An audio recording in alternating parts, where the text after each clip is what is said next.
وزعيهم الاول، بعد كده هنوزع الميه عليهم. يلا بينا يا جماعه، زي ما قلت لكم اقوى رفع مناعه. العشبه اهي. اللهم صل على النبي اهي.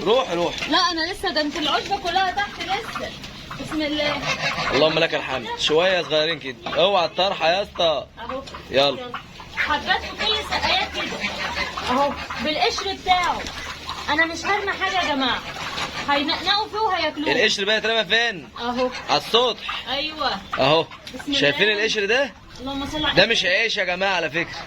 اللي امل بترميه ده مش عيش. ده. السلام عليكم ورحمه الله وبركاته. يا صباح الجماليات والحلويات، صلى على الرسول قلبك يطيب كده صلى على الحبيب قلبك يطيب، على افضل الصلاه والسلام. يا صباح الفل وصباح الهنا على كل طيورنا وكل حبايبنا. صلى على النبي. صلى على النبي. اللهم صل. اللهم زد وبارك. اللهم زد وبارك.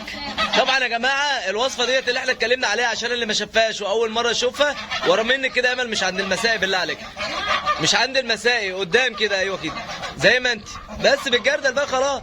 يا جماعه الخلطه ديت او الوصفه اللي امل بترشها ديت، اللي اول مره يشوفها، دي بديله العلف بفضل ربنا سبحانه وتعالى.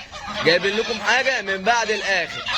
الشكاره فيها ب 50 جنيه، بدل ما نشتري الشكاره ب 1150 احنا وفرنا 1100 جنيه بنشتريها ب 50 جنيه. والله العظيم ما هو كلام، والكلام بكل مصداقيه. الناس اللي بتشتكي يا جماعه ان الطيور بتاعتها ما بتنتجش بيض، الحمام عنده بيقلش لسه وعنقود البيض مقطوع، الفراخ قطعه بيض، ليه يا امل؟ طب نعمله ايه؟ ادي رز شعير يا باشا ووفر في العلف، وان شاء الله هتلاقي الدنيا عندك مليانه خير. يا سلام لو عملت الوصفه اللي احنا هنعملها دلوقتي، وصفه الاعشاب كده مع الرز شعير وكنسه الطحين بتاعه يا جماعه اي مكنه طحين. طبعا كلنا عارفين مكنه الطحين.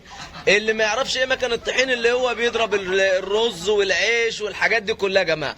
احنا بنجيب الكنسه بتاعته كده زي ما حضراتكم كده شايفين، بسم الله ما شاء الله، ونفرشها كده لطيورنا. اللهم زد وبارك يا رب العالمين. بنفرشها لهم قدام عينيكم، حمام ينزل ياكل، فراخ، بط، رومي، اي حاجه وز عندك بسم الله ما شاء الله هياكل ويدعي لنا. يا سلام بقى لو معاك ايه كيس بواكل، يعني بص بسم الله ما شاء الله. ما شاء الله. ايوه بقى، يعني غذي طيورك بحاجه مفيده جدا وباقل التكاليف. ايه رايكم بقى؟ يعني الشكاره ب 50 جنيه اللي وريناها لكم الفيديو اللي فات هتستنى عندكم اسبوع يا باشا. 100 100 تمام. ومعاك بقى ايه شويه بواقي اكل، واهم حاجه زي ما اتكلمنا قلنا اهم حاجه في بواقي الاكل قبل كده ان هي تكون صح. تمام زي ما انتم شايفين كل بواقي الاكل يا جماعه خضروات. الله يبارك لها، الله يبارك لها ام كريم جارتنا. تمام احنا ساكنين مع بعض يا جماعه، الله يبارك لها، بتسيب لي كل شويه بواقي اكل. والله بشكرك يا ام كريم قدام الدنيا كلها.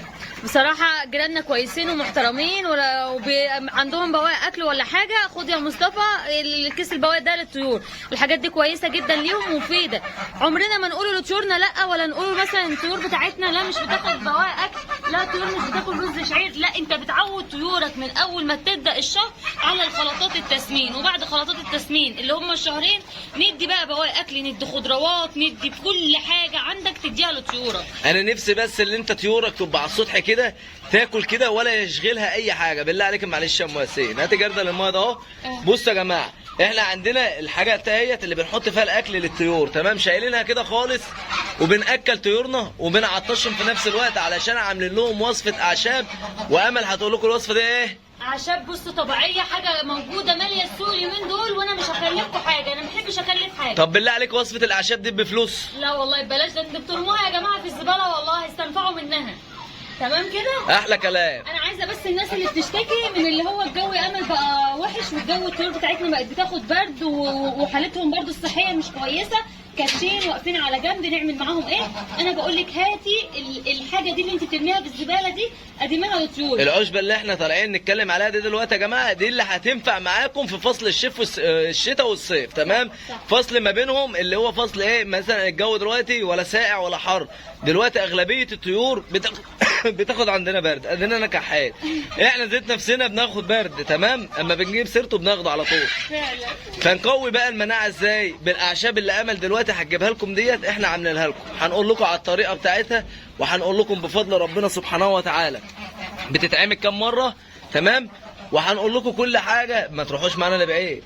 اللي قاعد معانا لحد دلوقتي يعمل لنا ايه؟ اعمل لنا لايك بقى واشتراك لنا في القناه، ده انا جايبه لكم حاجات والله ببلاش ببلاش والله ببلاش ببلاش. وعاملين الصح فوق الصح. هتحط في الجردل ولا في السقايات؟ وزعيهم الاول، بعد كده هنوزع الميه عليهم. يلا بينا يا جماعه، زي ما قلت لكم اقوى رفع مناعه. عشبه اهي. اللهم صل على النبي. روح روح. لا انا لسه، ده انت العشبه كلها تحت لسه.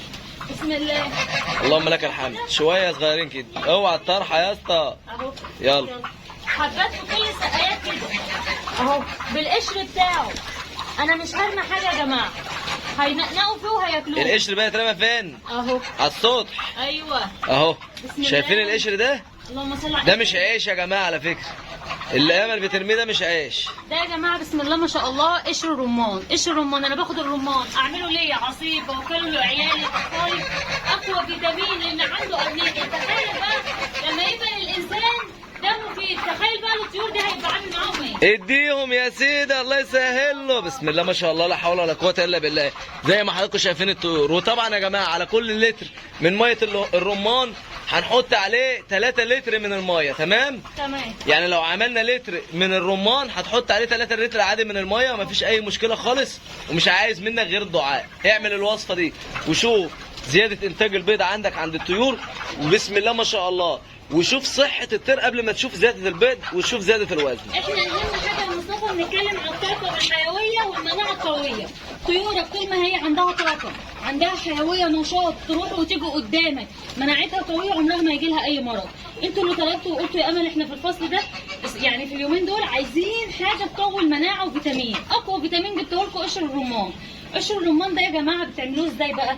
انت بتجيبيه بتطلعي الفصوص بتاعته، مثلا تعملي لاولادك كده. القشر بتعملي انت بيه ايه؟ اكيد بترميه في الزباله. انا اقول لك لو عندك طيور لا اوعي ترميه بقى في الزباله، بتاخديه ومثلا على 4 لتر، يعني لو قشر رمانتين هتاخديهم على 4 لتر من الميه، تغليهم كويس جدا على البوتاجاز، يعني لمده 10 دقائق يا ستي. وبعد كده تقفلي الغطا عليهم وتسيبيه بقى، يعني يبرد بقى وتقدمي له طيورك. يعني وصفه سريعه سهله، حاجه بنرميها في الزباله بتفيد طيورنا، يبقى خساره يا جماعه. الحاجات ديت والله مفيده. قشر برتقال زي ما احنا شايفين مع بعض، قشر البرتقال رامينه برده. جوافيه بايظه لا خساره اطلعها لطيوري. كل الحاجات دي بالنسبه لك لو مش مفيده ليكي مفيده لطيوري. هو ده اللي انا قصدي عليه انا ومصطفى. شايفين الحمام، شايفين البط، شايفين الرومي، شايفين الوز، كل طيورنا بتشرب من الوصفه اللي قدامنا دي. يا جدعان يا جدعان صلوا لنا على النبي. انا مش عايز منكم اي حاجه غير تصلوا على النبي في الفيديو ده. صلوا على النبي وكتروا الصلاه على النبي عليه افضل الصلاه والسلام. شفيعنا وشفيع كل يوم الدين بفضل ربنا سبحانه وتعالى. الحمد لله يا شفيعي يا حبيبي يا رسول الله. اللهم زد وبارك وصلي وسلم على سيدنا محمد عليه افضل الصلاه والسلام. اللي قاعد معانا بقى لحد دلوقتي كده بعد ما صلى على النبي يعمل لنا لايك، علشان احنا بنطلع وبنتعب علشان خاطر نقدم لكم معلومه ونقدم لكم توفير ما فيه بعد توفير. انا عايزه اقول لكم على حاجه، هي دلوقتي الطيور ملهيه كلها في رز الشعير وبواقي الاكل والخضروات اللي انا بحطها. ما ده حلاوته ده يا امل على فكره، لما الطيور بتاعتك تتلاهي كده وتنكش احسن ما تحط لهم في المواعين او في الاكل. صح. يعني هو انا قصدي ايه، ان انا يعني ايه لسه ما خدوش بالهم من الميه. انت فاهمني ان هم اهم حاجه هياكلوا دلوقتي هيعطشوا فهيروحوا للميه ايه يشربوها اجباري. لان احنا بنطلع لهم مرتين يا جماعه. بنطلع مره الصبح قبل يعني مثلا قبل الساعه 7 كمان، بنودي عيالنا المدارس وبنطلع نشوف حاجتنا، وقبل المغرب بساعه. هو ده الوقت المناسب اللي احنا بنطلع لطيورنا فيه. بتبقى الامعاء عندهم مثلا هاديه مش سخنه ان هم يجوا ياكلوا الاكل يتعبوا منك، يجوا مثلا يشربوا شويه ميه لا تحس باسهالات. لا، الوقت ده ممتاز جدا ليهم وصحي جدا لطيورك. ان انت بتعشيهم كل فرخه او كل حاجه من نوع الطيور هيدخل ينام دلوقتي بعد المغرب، والصبح بتطلع لهم بتفطر. طبعا كل حاجه لها اوضه يا جماعه زي ما حضراتكم كده شايفين. بسم الله ما شاء الله.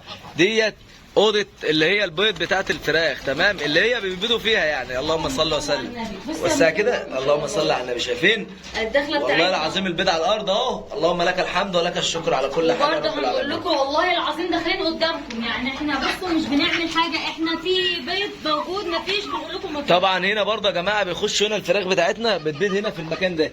تمام. في كل الاماكن ديت الفراخ بتطلع بتبيض فيها بفضل ربنا سبحانه وتعالى. شايفين كام اوضه؟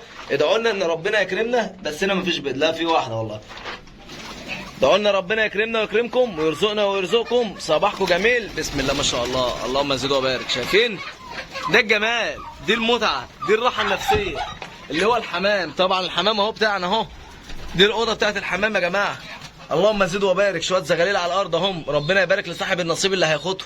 بسم الله ما شاء الله. بكام الجوز يا مصطفى؟ ب 100 جنيه. جوز الزغاليل يا جماعه ب 100 جنيه للذبيح للاكل يعني.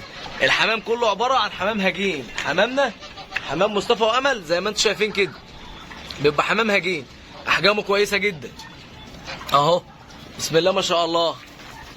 وطبعا موسم الوز لسه الموسم بتاعه جاي، اول ما هيجي هنبدا نحضر معاكم وهنفضله اوضه لوحده بفضل ربنا سبحانه وتعالى. شايفين والروم اللي هناك ده اهو طالع عندنا راق، اللهم لك الحمد. هيموت وينزل ياكل مع الطيور ان شاء الله برضه قدامه شهر بفضل ربنا، وهنبدا اللي احنا ننزله ايه، هننزله مع الطيور هنا بفضل ربنا سبحانه وتعالى ومع فوسة الحمام. احسن حاجه في التربيه، الشاطر في التربيه او الناجح في التربيه اللي يخلي طيوره كلها كده تاخد وتدي مع بعضها. تمام؟ حاول على قد ما تقدر ان طيورك كلها تاخد وتدي على بعضها. طيب لو عايز ترقد تعمل ايه؟ اماكن زي دي كده، تفتح عين في مخمسه مثلا وتحط دكرين بط، تحط دكر بط وانت وبطتين ثلاثه. تمام؟ حاول انك تعمل للحاجه اللي بتبيض وبترقد مكان لوحدها، والحاجه اللي هي بتبيض اجمالي على السطح كلها مكان لوحدها. يعني انا السطح ده المكان اللي انتوا شايفينه ده طيور فقط لا غير وحمام. تمام؟ ما برقدش انا هنا يا جماعه، ما برقدش. طيب لما ببدا ارقد بحاول ان انا احب السن في الاماكن دي كده. دي انا عاملها كده اهي، افتحي كده، دي عين، استني كده اهو، افتحي لي الثانيه برضو، ودي عين تاني. تمام؟ طيب افتحيها على بعضها بعد اذنك. اللهم صل على النبي اهو بسم الله ما شاء الله. عايزين نفتحها على بعضها يا جماعه، بنفتحها على بعض كده بس الجرده الحايش طبعا اهو بتبقى كلها عباره عن عين واحده. عين واحده صح اهو. انا ممكن افتح كل دي كده يا جماعه عين واحده، اللي انتوا شايفينها دي كلها ممكن افتحها عين واحده، ممكن افتحها عينين، ممكن افتحها ثلاثه، ممكن افتحها اربعه، ممكن افتحها خمسه. هي كلها متقسمه على بعضها 5 عيون، افتحهم على بعض واسد اللي انا عايزه. صح؟ هو ده اللي احنا عايزينه. واللي عايز طريقه عمل العشه دي احنا عاملين لها فيديو مخصوص، اللي عايز يعرف المقاسات بتتعمل ازاي كل حاجه، اللي عايز طبعا انا تحت امركم. ما تنسوناش بقى في اللايك والاشتراك في القناه عشان يوصلكم مننا كل جديد، والجديد الشديد عند مصطفى وامل. والسلام عليكم ورحمه الله وبركاته.